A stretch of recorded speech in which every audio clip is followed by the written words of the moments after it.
Magandang gabi. Dito na naman tayo kay Maharlika Fairlady. Mayroon talagang nakausap na si Maharlika na close friend daw ni Lisa Smugs, na nakausap ni Maharlika na itong tao na to ay nag-work isang secretary sa DICT. Tingnan mo. Sa kanya pala nagtatanong si Lisa Smugs about sa fake na address ni Maharlika para taniman si Maharlika ng fake address. Ito. Nabulabog, nabulolyaso na naman ni Maharlika ang lahat ng katotohanan sa mga ginagawa ni Lisa Smugs. Bakit ba? Ganito na ba talaga ang gobyerno natin kasindikato? Lisa? Anong nangyayari sa iyo, Inday? Bakit ganito ka kasindikato? Tigilan mo na kasi yung mga ginagawa mong kasamaan, sabi ni Maharlika. Para hindi ka na mabubuljak ni Maharlika. Ano ngayon? Humihingi ka pala ng address sa isang sekretaring si Ivan Oy sa DICT. Binigyan ka pala ng maling address. Kaya ngayon daw, nagkagulo kayo, nag-away-away kayo or ano man ang ginagawa mo dahil nabukilya ni Maharlika ang katotohanan sa address na yon. Ay, nako, Lisa. Alagaan mo na kasi ang sarili mo. Tigilan mo na yung mga lahat-lahat na yon. Huwag ka nang makikialam sa mga pangangamkam at sa gobyerno. Magiging matuwid na housewife ka na lang o magtatrabaho ka na lang bilang isang abogada. Di ba abogada ka? Huwag ka nang makikialam sa politiko para hindi na si Maharlika magsasalita against you, Lisa. Yun lang ang advice ko sa iyo. Pabayaan mo na ang lahat ng ginagawa ni Kuting, ni BBM. Huwag ka nang makialam sa pagpatakbo sa Pilipinas para wala ng issue about you, Liza. Ganyan lang. Tingnan mo ginagawa mo. Mabubukilya ka, mabubulyaso ka talaga ni Maharlika dahil sa katotohanan, sabi ni Maharlika, mismo mga kaibigan mong, madikit mong kaibigan ay nagbibigay ng information sa kanya. Dahil sukang-suka na raw sila sa pag-uugali mo, sa pagtatrato mo doon sa kanila sa Malacanang. Yan ang sabi ni Maharlika. Ewan ko kung totoo, di ba? Pero nang sinasabi ni Maharlika yan ngayon, meaning to say mayroong ebidensya si Maharlika. Ano yan? Yung pagtatanim nyo ng kaso kay Maharlika ngayon, warrant of arrest, puro mali yung address, mali ang pangalan. Ay, naku naman, wag ganyan. Bakit ba? Nasaan na ba yung freedom of speech? At nasaan na ba yung human rights namin? 'Di ba? Human rights sa katotohanan lang po tayo, Liza. Wag ka nang makialam. Sa anumang mga problema sa Pilipinas, it's none of your business anyway. Because wala ka namang hindi ka naman involved dito. Wala ka namang mandatos. Di ba? Si Kuting naman ang binuto ng mga Pilipino, hindi naman ikaw. So why? You are trying to involve yourself. Di ba? Tingnan mo tuloy si Maharlika. Ang daming mga information. Ay, nako. Ganito na ba talaga ang gobyerno? Wala na, nasaan na ang demokrasya? Nasaan na ang freedom of speech? Nasaan na yung human rights namin? Di ba? Wag ganon. Wag yung lulukuhin ng mga Pilipino dahil maawa naman kayo. Ang dami nang gumagapang sa hirap. Maawa ka naman, Lisa. Ako na ang nagmamakaawa sa iyo para sa taong bayan. Tigilan nyo na. Tigilan nyo ng lahat. Ayusin nyo na ang Pilipinas. Hindi magtatagal ang ganitong mga laro. 'Di ba? Alam mo yan, Lisa. Magpakabait ka na. Kasi kung naniniwala ka sa karma, kung may Diyos pa yung puso mo, if you believe in God, you don't do such a crazy things. You know? Leave everything in good faith. Huwag gagawa ng masama. Pakinggan nyo ito, mga taong bayan, ang pasabog ni Maharlika sa pagbubukilya niya. Sa nabulolyaso niyang kasabwat ni Lisa Smugs daw itong si Ivan Oy na nasa Secretary of DICT. Pakinggan! Watching from Riyadh. So alam niyo na 'di ba yung issue sa ginawa-gawa nilang kaso na sabi ko nga ginawa nila yon in bad faith para takutin at sindakin not only me pero kayo. At hindi magwawagi si Ahas, si Medusa, lahat na lang ng kanyang pwede mo itawag first Ahas sa kanya o Miss President Ahas dahil demonyo po talaga. Wow. Ngayon, mga kababayan, napag-alaman natin ayon sa aking very, very good friend, na dati rin good friend ni Lisa Smugs. Oh. Okay? Napag-alaman natin na Bulabog. siya pala ay ginamit ni Lisa Smugs, mga palangga, ang pera ng bayan, pera ninyo, para maghalungkat ng peking address dyan sa number 99, Dr. Sixto sa Pasig City. Okay? Siguro naman, napanood nyo na yung ebidensya na hindi kasi, ayon sa ating good friend, hindi akalain ni Ahas, ni Lisa Ahas, alright, na akala nila daw, pag nagtanim sila ng peking address, tapos na ang kwento. At na-discredit na ang Fair Lady Maharlika ninyo. So, hindi nila naalintana, hindi nila nabasa. Okay? Ang kaya ko rin gawin sa tamang paraan. So, di ba, pinupuntahan natin yung address at na-confirm natin na wala talagang Maharlika o Boljakera na nakatira doon sa address na yon, mga palangga. Hindi ko maintindihan. So, ngayon, ang mga eksenang ganap, ano ang ginawa niya? Saya Sarah, seorang penyanyi dan ini macam Advertisement naman. Sarah menggunakan. Okay, hi Madam Palangga, it's your best friend, Smugs. So, ayun na nga. So, di ba, pinuntahan ng ating volunteer yung address. So, nag-grumble, mga palangga, si Lisa Smugs at si DICT Ivan Uy. You know, Department of Information and Technology and, and Technology. Kilala niyo yun sa DICT. So, actually, konting background lang dito sa, sa secretary ng DICT. Kasi siya ang inutusan ni Liza na maghalungkat ng address para, fake address, peking address, o address ko dyan sa Pilipinas, which is wala naman ako address, no permanent address ako no permanent address ako ng bonggang-bongga.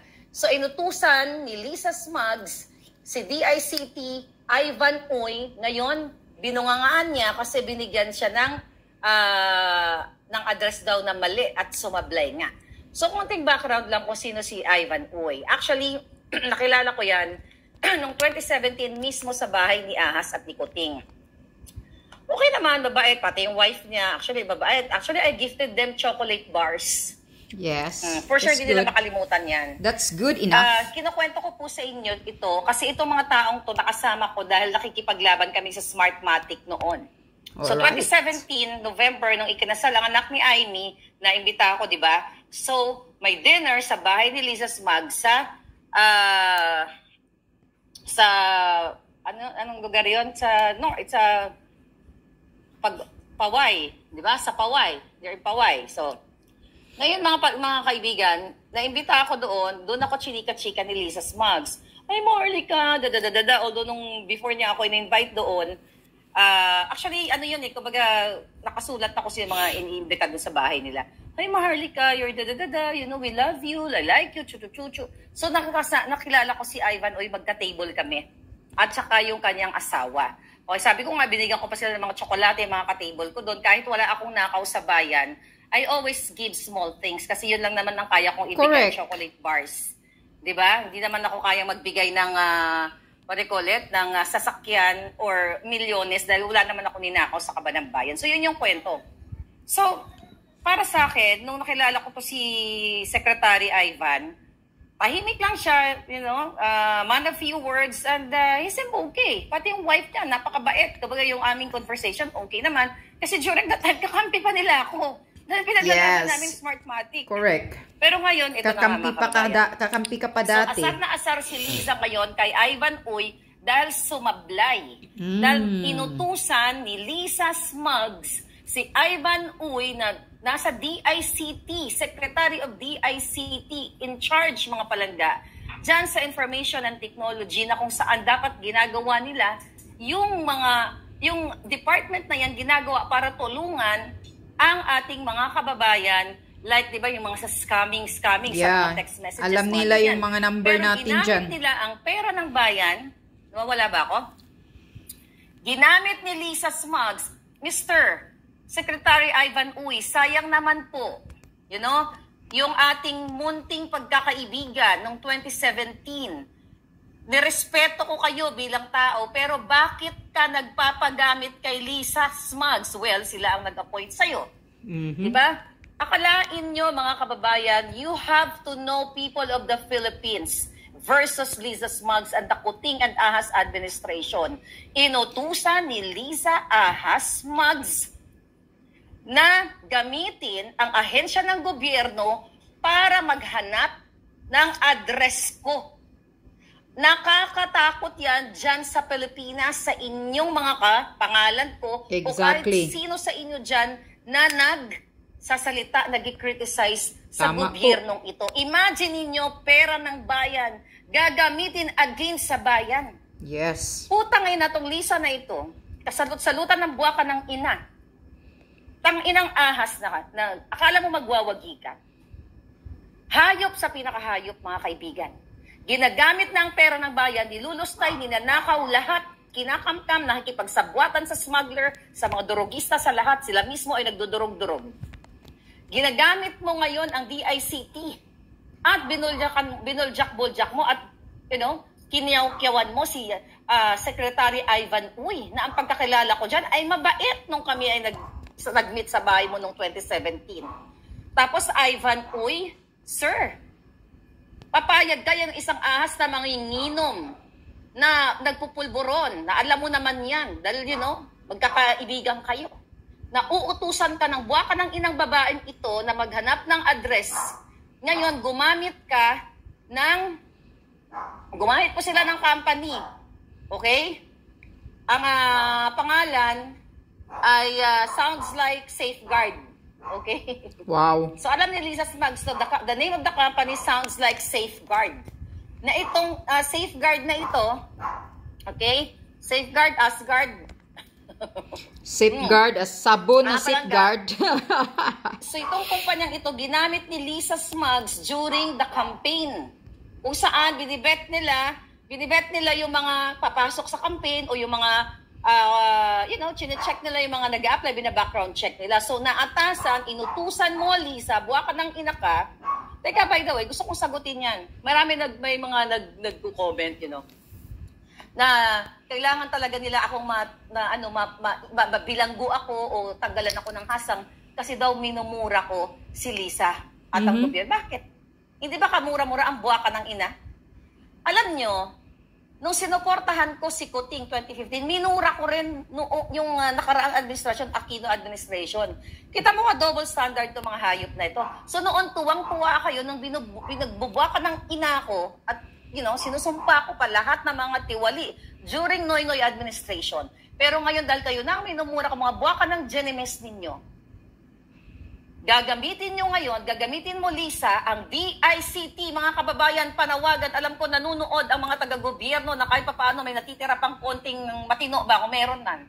ginamit ni Liza Araneta Marcos ang sangay ng gobyerno na DICT. Inutusan niya ang kataas-taasang sekretary na maghanap ng address para gamitin nila to file a case against me. At ibinigay ito mismo ni Ivan Oy kay Tuning. Kay Anthony Taberna na Payola reporter. Ayan. Ganon?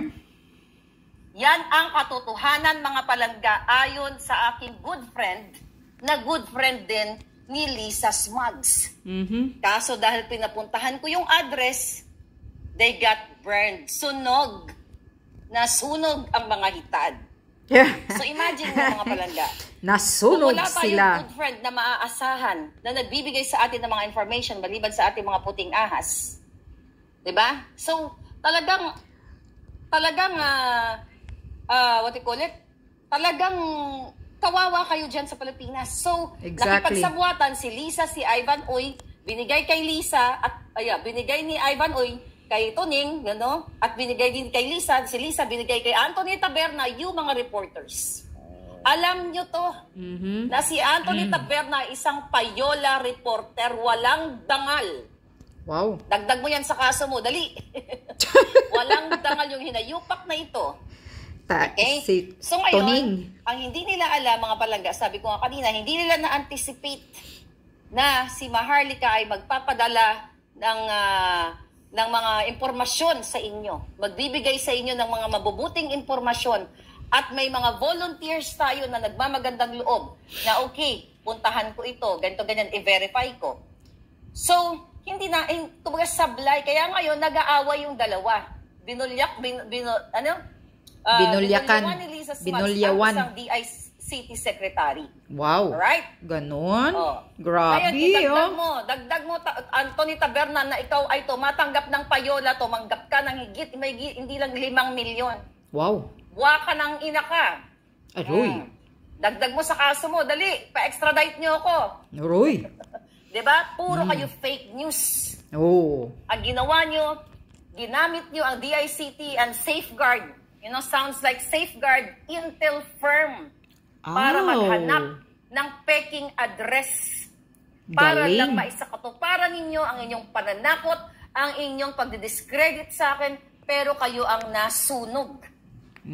Correct. Imagine nyo, mga palangga, violate nila ang aking Karapatang pantao. karapatan. Yes. Ang aking constitutional rights. If I'm there in the Philippines, napadalhan ka papadalhan ka sa peking address para hindi ka makasagot. So yan po ay pag-abuso sa ating sa batas. Well, wala nang batas sa Pilipinas. Ganon? Okay? At yung mga nagsasabi dyan, worst FL ever, Lisa Smugs sabi dyan. Sa mga nagsasabi dyan na ang tapang-tapang ni Maharlika. Bakit niya minumura ang gobyerno? Bakit hindi? At may mga iba, may concern naman, mag-ingat ka. Ang dami ko mga kaibigan din sa mag-ingat ka. Bakit hindi pwede murahin? Ang dating ay parang panininda, mag-ingat ka, presidente ang nakabangga mo. Bakit? Above the law ba sila? Correct. Dahil presidente o ahas ang kinabangga mo, asawa niyang ahas. So, ibig nyo bang sabihin dahil sila ay ahas sa lipunan o first ahas o presidente ay wala na tayong karapatan na magsalita? Tama. Mag-criticize sa mga nakikita ng ating mga puting ahas sa loob mismo na sa ngayon ay kahit lahat ng departamento pinagbibintangan na paranoid na sila. Lahat pinagbibintangan at tataniman nila ng kaso. I told you about that few days ago. Ganon? Ito, maliwanag na halimbawa sa inyo. Na kitang-kita ninyo sa dalawang mata ninyo. Kahit bulag pa kayo, kahit isa lang kahit bulag kayo, naririnig nyo lang ang aking boses. Imagine nyo, alam nila nasa Amerika ako, pero inutusan talaga ni Lisa na maghanap ang DICT sa pamamagitan ng intel firm. Wow. Para maghanap ng may kapangalan. Diba? Ang akala ni Lisa Smugs, yung nahanap niya, yun talaga yung address ko daw. Pero no, nag-iinarte lang siya. Alam ni Lisa ang address ko, nandito ako sa Amerika. Alam niya nga ang credit card ko dahil inutusan din niya si Taning. Diba? Na pinapaaral ninyo, pera ng bayan, pabalik-balik, London and Philippines na isa dating uhugin na walang pera ng scam sa inyo. inutusan din yan, nagbayad pa daw sila sa you know, pag nag-check ka ng record ng isang tao, nagbayad pa sila, pera na naman ng bayan. Alam ni Lisa ang address ko. Kaya in the first place, ginawa nila ito in bad faith at talagang alam ni Lisa yung address ang address na peke. Kunyari, inaway-away na lang, di ba? Galit na galit siya kay DICT kasi napahiya siya. Kasi dapat daw may Claire. Dramatization ba ya? Address Dramatization di ay ni Lisa yan. Palangga ay walang Claire, kundi Eden Contreras lang. So yan ang mga dapat ninyong malaman, mga palangga. At ayon sa ating, sa ating tatlong magagaling na abogadong kinonsulta dyan na expert, ay talagang ito ay isang basura. At ito ay walang bisa dahil in the first place, puro kasinungalingan. Mag-iimbita po ako ng lawyer, okay, na makakasagot nito para kayo mismo ay maliwanagan. Abogadong pinakamagaling. Abogadong abala at maraming kasong hinahawakan, hindi lang yung abogadong pulpul. Correct. Alright? So ngayon, ikaw Lisa, yung technical guy mo, di ba? Sino ang mga technical guy mo? Si Ivan Uy noong panahon ng kampanya at si Hubert Guevara. Oh, Yeah? ganon. Si undersecretary dyan sa kay executive. Sila pala? Kay Bersamin. Ikaw ang promotor ng lahat ng ito. Ikaw ang dapat magbayad sa lahat ng mga nangyayari sa Pilipinas. At ito naman ang asawa mong kuting ay sunod-sunuran sa'yo. Well, sabi ko nga sa inyo, nung una naaawa pa ako dito kay Kuting dahil, sinuportahan natin siyang Marcos, pero the fact, mga kaibigan, na pinapayagan niya ang kanyang asawang maging evil to the highest level. Para gipitin ang mga tao, not only Maharlika, sa bawat department mo ngayon, sa bawat inuulat ko, ay pinaghihinalaan niya dahil nakadrogista eh. Oo, drogista. Laging lang mo sa alak. Oo, ganon. Laging bangag. Kaya kahit anong tamtam mo ng pera, Lisa Ahas, hindi ka magiging masaya sa buhay mo. Exactly. Dahil ang sinasamba mo ay pera, ang sinasamba mo ay demonyo. Hindi ang Diyos na totoo at hindi yung taong bayan na tutulungan ninyo na pinangako ninyong mga Jenayupak, Jenemes kayong Jutang Jenemes. Imagine mo, Mr. Ivan Uy. Alam mo, hindi kita buboljakin. I'm not gonna call you names. Right now. Okay? I'm giving you a chance to correct. I hope i-correct mo. Ivan Uy. Hindi mo naman to aaminin eh. Papayag ka, expert ka, IT ka, chuchu. Kunyari nakipaglaban sa bayan, pero gagamitin mo ang ahensya sa utos ni Lisa. At magagamit kayo ng Intel firm para mangharas, magtanim ng, maggumawa ng mga, gamitin nyo. Well, it's not really, on my part, hindi ko address yun, so it's fake address ko. Pero mayroon talagang address na nag-i-exist, nakita nyo naman. Ngayon, recently, 3 hours ago, sa mainstream, na sinasabi ng DICT, ito maikunik ko lang, na sinasabi na gamit ng mga sindikato ang pre-registered SIM cards na galing sa mga individual. Na willing ibenta ang mga ito ayon kay Ivan Uy. Okay? Yung mga SIM card daw na ginagamit ng sindikato. Secretary Ivan Uy, kayo mismo sa gobyerno ay isang malaking mafia at sindikato. Ganon? Bakit ka papayag kung ikaw ay ginagawa mo ang tama? Bakit ka papayag sa isang ahas? Ahas na asawa ni Kuting na magbabayad pa kayo pera ng bayang mga Jenayupak. Diba? Para lang kayo mag-discredit. Pero kayo ang nag-discredit ngayon. Yan po, the people should know, the people of the Philippines versus the mafia government. Versus the sindikato. You know what? Okay? Sabi nang nag-comment sa, dito pala may nag-message. Ma'am, nakakatakot na po dito sa Pilipinas. Grabe, parang nararamdaman po natin, sabi niya, modernized martial law at dictatorship. Alright? Yes, parang gano'n na talaga. So, firm ang nag-search doon sa address, fake address ko, o yung address na ginamit nila para maisakatuparan po nila, ma-serve nila kunyari ang subpoena na hindi nila ako pasasagutin. Yun talagang intention. At ngayon, naghahanap pa si Lisa na ngayon ng mga tao mag-file a case against me. Naghanap siya ng mga tao at willing ni Lisa bayaran. Wow. Just to discredit me. Hindi ka magwawagi, buwa ka ng inaka dahil sinungaling ka. Salot ka sa bayan. Ngayon pa lang sinusunog na ng kaluluwa mo sa impyerno. Hindi ka magwawagi kahit kamkamin mo ang lahat ng pera ng bayan. Hindi ka magwawagi sa taong nagsasabi ng totoo. Yun. At sa Pilipinong gising na ngayon. Yes, berahe pa. Hindi ka dyan forever. Yes. Temporary lang kayo dyan. Baka sooner wala na kayo dyan. Pagbabayaran nyo lahat ng kahayupan na ginagawa nyo sa taong bayan. Gigil na gigil talaga si Maharlika. Imagine nyo mga palangga. Naghanap pa sila ng tao to convince me. Maharlika will take care of you. We provide transportation, everything, hotel, just face the case against you. Julul, hindi ako tanga katulad ni Liza. Okay, na nag-iiwan sila ng footprints, ng voice messages sa kanilang kasinungalingan, sa kanilang pagtatanim ng mga kaso at panggigipit sa taong bayan. Hindi lang ako ginigipit, mga palangga. Actually, I'm happy and free here. Pero yung mga tao mismo na sa gobyerno na ngayon, nagtatrabaho ngayon na lahat pinagduduan, pag lasing si Lisa, ayon sa ating puting as, bangag siya. Si Maria, mukhang puting as, si Maharlika, o si Pedro. Gumaganon siya. Ganon? Anong klaseng demokrasya, anong klaseng gobyerno ang meron sa Pilipinas? Maawa kayo sa susunod na henerasyon. You have to speak up. Demonyo po ang namumuno. Wow. Maliwanag. Maliwanag sa sikat ng araw na ako, na nasa Amerika ay gumamit sila ng pera ng bayan, na kunyari ako ay doon nakatira. My God. Imagine mo, alam na alam niya. Asa ba yung ano niya sa akin? Teka. May voicemail siya na alam niya na sa Amerika ako. Oh, to, pakita natin to. Signal. Oh, tingnan natin. Iparinig ko sa inyo yung boses. Paano hindi malaman ni Lisa na ako ay nasa Amerika dahil nagbigay siya ng mensahe sa akin? Correct. Alam talaga yan ni Lisa na nasa Amerika ka. Nagsisunungaling, ano lang yun, pakunwari. Drama-drama lang niya yun na... Yung message siya ng huli. Oh, ito.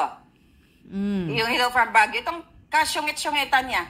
Paano? Sige nga. Paano hindi malaman ni Lisa na ako ay taga-Amerika? Ito ang message sa akin. Hi, Maharlika. How are you? Oh. I got your message. I'm here now in Baguio. Mukhang Taking a break. I need to take long walks and think how the next 6 years are going to affect Bra my ng life. busis para I ng just want ano. to say hi to you and wish you well. I don't know when you're leaving. I'm going to stay here for a couple of days. So if I don't get to see you, I just wanted to thank you for taking that long trip to the inaugural. I hope it was worth your time, and I'll see you soon, okay? Thanks. Thanks for all your help. Bye-bye. Oh, I don't know when you're leaving. So ano ibig niya sabihin? So alam niya nasa Diba? Amerika Inimbitan ka. niya ako sa inauguration. Actually, sinend ko yung ticket ko sa kanya, information ng ticket ko, nung umuwi ako sa inauguration. Umuwi ako, gumastos ako sa sarili kong pera, tapos ayan, ahas pala. Hindi ko nabasa na ito pala gagawin niya sa bayan. At hindi niya rin nabasa na kaya kong gawin ang isiwalat sa mamamayang Pilipino na kung gaano ka-demonyo yung ginayupak na ito. Nakita niyo yung mukha, halos naaagnas na doon pa lang. Naaagnas na. Inaaratay na. Ganun kasi ang mga taong sinasamba ay demonyo at pera. Ngayon, mga kababayan, okay? Nag-meeting sila. Ito. May bago tayong nakuhang informasyon. Okay? Ang ginagawa ni Lisa Smugs ngayon ay at ang kanyang gobyernong palubog na. Right? Gobyernong palubog. Ang utos ni Liza at mga nasa paligid din niya, protect her against at all costs sa lahat ng mga lumalabas na issue at protektahan si Martin Araneta na ayan, ang tawag dyan sa Bureau of Customs ay prinsipe. Bakit siya tinatawag na prinsipe? Kasi royal family sila, diba? Sinabi ko na sa inyo, ang code name sa pamilya ng babaeng ahas ay royal Maharlika. Kasi family daw royal family daw sila. Si Martin Araneta, sinabi ko na sa inyo, kasabwat ni Michael Ma dyan sa smuggling sa Bureau of Customs. Ang sabi dyan, mga palangga, okay, pakita natin uli yung picture ha, para lang sa mga galing ng ballpen ni Maharlika. Nakakilala sa akin. Okay, Michael Ma and yan. Oh, yan si Ayan, Michael Ma nyo, sa kaya front. sabi sa kanilang meeting nakaraang araw, protektahan ang ahas. Nakita niyo po, may label. Ayan si Martin Araneta at si Michael Ma. Magkasabwat sila dyan sa kanilang negosyo. Yan. Bago pa yan naupo si Kuting, magkasama na. Ayan si Franz Imperial, yung USEC ni sa Office of the President, si Kuting. Ay, kay Kuting. So, akalain niyo talagang yung impact ng bunganga ni Maharlika ay napakasakit, tagos hanggang buto sa kanila. And I'm happy kasi andyan kayo mga kababayan. So protektahan daw si Lisa at si Martin Araneta at kasama na rin si Michael Ma. Binigyan pa nga ng PSG yan eh. Oh, may PSG Diba? Michael Ma? Guard. Ano yan? Guard. Government? Employee? Okay? Ng bodyguard.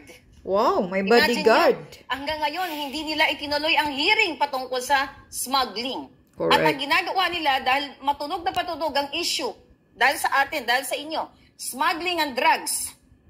Ang sabi ng mga kasabwat ni Lisa dyan, gagawin na lang, sabi niya, hindi pwedeng itigil ang negosyo kahit maingay si Maharlika. Oh. Pwede natin gawing quietly. Oh. Okay? Kasi, ginagawa na raw nila ito matagal na dahil sinasabi ko nga sa inyo, yung mga kasabwat ni Lisa dyan, yung pinangalanan sa Congress, sila Lu Jin-ang, sila Michael Ma, Aaron Nucom at marami pang iba. Diba? Sa 13 yan sila yata nung pinangalanan dyan sa Congress. Matagal na nilang ginagawa sa customs. Bakit ngayon lang daw sobrang ingay? Ngayon lang tayo nagkaroon ng lakas ng loob na mayroong puting ahas na mag-report sa isang Fair Lady Maharlika para sabihin sa publiko, ganito po katalamak, ganito kasindikato ang gobyerno ni ahas. Correct. Tama. Ngayon, patuloy-tuloy nila ang smuggling. Bakit daw nag-iingay? Syempre yung bunganga ko, buhay na buhay. Kaya mag-iingay at ang mga palangga ko ay patuloy na nagsispread. Nag-spread ng kabutihang balita. Actually, hindi kabutihang balita. Katotohanan. Totoong balita na hinuhudas nyo ang taong bayan. Ngayon, mga palangga, ang sabi nila, kasi dahil sa inyo, sa social media, napag-uusapan ng corruption here and there. Diba? Sabi ko sa inyo, corruption here and there, everywhere. And peace order, kumusta naman? Broad daylight, tignan mo yung Wilfredo na yung police na yung kalbo, di ba? I believe in-interview na naman ito ninyan. Mukhang binayaran na naman. I don't know kung anong pinag-usapan nila. So, binayaran na naman si Tuning. Dagdag mo na naman sa kaso, Tuning. Dali. Submit mo doon sa number 96, na yun, Dr. Kaya, kailangan ninyong mag-speak up. Yes. Kasi kung Speak papayagan up, ninyo people of the Philippines. Ginagalawan nyo dyan sa Pilipinas. Sooner, baka magiging zombie kayong lahat. Exactly. Bakit sabing zombie kayo? Maliban sa wala na kayong makain, ang mga anak ninyo, mga kabataan, ay zombie dahil sa kakasip-sip ng kasisingot ng pulburon. Oh. Dahil wala nang mailagay sa sikmura. Bibili na lang ng konting pulburon. Magkano ba bentahan ng pulburon? Diba? Para makalimutan ang gutom at problema. Tama. So kayong mga OFW na nasa ibang bansa, of course, Yung mga diba? anak ninyo, zombie na pagbalik nyo. Gaano kahirap sa inyo na makita ang mga anak ninyong nagiging zombie na at pag-uwi nyo, Correct. kalansay na yung mga itsura nila dahil talagang abuso na ang kanilang katawan sa illegal na pulburon. Kasalanan nyo ba yan? Kasalanan ba yan ng mga bata? Yes, kasi vulnerable sila. Pero mas kasalanan ng gobyerno dahil mismo ang gobyerno ninyo ay sinasama sa kanilang state visit ang isang nahuli dyan sa Pilipinas last year na si Mark Anthony Sayarot, sinasama mismo nila gamit ang pera ninyo sa kanilang state visit. Yes, ayan na Remember naman. that person? Again, yan. Bakit si Bullet Halos-Los, siya kasi ang driver during that time na nasa kote si Mark Anthony Si Sayarot. BBM at si Lisa Ulit po at yan. si Tambaluslos. Okay? Kasama ni Lisa, kasama ni Kuting, kasama ni Tambaluslos. Diba? Paano masusolba? Mariresolve ang problema sa droga, mabawasan man lang. Of course, we cannot zero out. Kung kasama mismo nila ang may pakana, may promotor ng pagtitimpla ng droga para sirain ang buhay ng inyong mga kabataan, ang mga anak ninyo. At hindi lang yun, mamamayagpag ang kanilang exportation. Remember, yung grupong yan ay na-intercept ng Australian Federal Police. You Google everything. Lahat ng mga sinasabi ko, nakikita nyo yan. At yung issue ngayon sa rice shortage, yung mga pasikat nila na hinuhuli yung, what do you call it? Hinuhuli yung mga hoarders and everything. It's all palabas. Ang ginagawa nila ngayon, ang ina-hype ng media, kunyari, mayroong rice shortage, at yung mga high prices talagang totoo namang may high prices, at sinasabi ng mga defender, ng mga dugyots, okay, ng mga attack dog sila, even the media, na lahat ng basic commodities tumataas. You know what? Kung anong reason dyan? Hina-hype nila yan, hina-highlight nila, sinasaksak nila sa isipan ng Pilipino na ito, nagtataasan ng bigas, Para para what? Maka-import. Para magkaroon ng importation. Yes. And then, gagawa na naman sila ng pera. Remember the SRA number 6 na pinili ni Kuting yung 3 BFF niya. BFF niya na is At ito importer. Natin, parang hindi nakakalimutan mga palaga. Kasi Sila gusto is nila color. sirain yung momentum natin dito. Yes, tama naman talaga yan. Ayan ang Sakden Philippines, Edison Lee, and All Asian Trade. Ayan si Tambaloslos, andyan si Kuting, andyan yung mga owners. The reason na talagang pati mga medyang bayaran ay inaalagaan ni Lisa para hindi mag-ulat o mag-report ng mga negative na nangyayari sa loob ng Malacanang. Then with that, pag sinaksak na nila sa isipan ng tao na may rice shortage, may ganito, may ganyan, ma-justify yung importation, then Kuting and Lisa Smugs can select their BFF, their friends. Kasi nga, yan katulad ni Escaler, hawak ko nga yung check binigay sa kanya, binigay niya kay Lisa, na halagang 1.2 million, kaya galit na galit siya sa akin. Kaya nagwawala siya, bakit nalalaman ko? Yes, talagang ganyan. See? Kaya you guys are privileged. Dahil nalalaman nyo to. Itinataya ko na yung buhay ko dito, ang alindog ko dito, para malaman ng buong sabayanan. At ngayon, hindi sila titigil. Gagamit si Lisa ng tao, gamit ang inyong pera ng bayan para magtanim ng mga peking kaso against me. Eh di gawin mo. Kasuhan mo ko, Lisa Araneta Marcos, ng 1 milyong case. Do it. Okay? Huwag mo akong pasagutin. Mag-invento ka na naman ng iba't ibang address. Nakita niyo yung video, sinabi niya, alam niya na nasa Amerika ako. Okay? Alam mo, di ba? Tapos mag-invento ka ng address. Mag-invento ka pa. Damihan nyo na yung kaso. Itudo nyo na. Lahat ng Pilipino, of course, yung mga palaga ko, hindi sasali dyan. Lahat, takasuhin nyo na against Maharlika. You do it. I challenge you, putangay na. Wow. Diba? Matapang kayo? Hindi kayo matapang, duwag kayo. Wow. Dahil jejemon kayo, ginagamit nyo ang pera, ang kapangyarihan, so inaabuso nyo ang batas.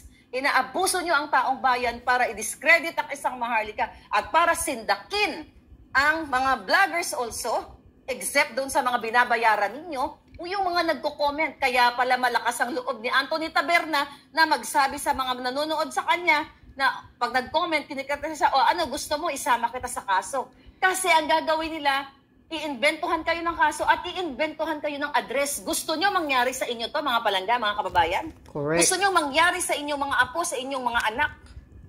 Sabi ko nga, may nagme-message sa akin na nangyayari na ngayon to.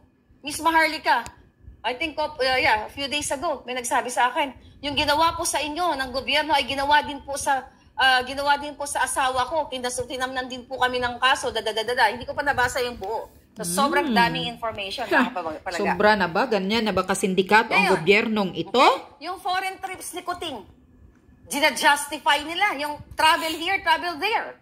Diba? Gina-justify nila. Pero ang totoo, hindi naman nakakatulong sa bayan. Tama. Binibitbit ang kabet, binibitbit ang mga kamag-anak, binibitbit ang mga walang diplomatic role, you know that? Nakita nyo yan. Sa New York nga, di ba? Pinakita kong picture kanina sa inyo. Sinama si Mel Robles na protektado din niya. Di ba? Remember that? Ang daming expose ko. Remember nang si Mel Robles at si Lisa Smugs magkasabwat din na pinalabas nila ang isang Filipino-Indian na nahulihan ng mga bomba at kung ano-ano mga, high-powered arms at kung ano-ano pa. Supposedly hindi siya available.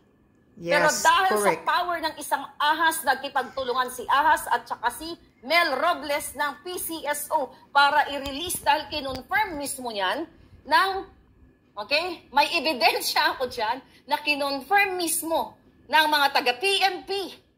Yes, ma'am, Miss Maharlika, tumawag po si Mel Robles At inaarbor nga itong Filipino-Indian. May ebidensya tayo dyan, mga palangga. Ganon. Pero, nasa tamang panahon lahat. Kaya galit na galit ngayon si Lisa Smugs. See? Kung gaano ka walang hiya. Actually, ang dami natin topic.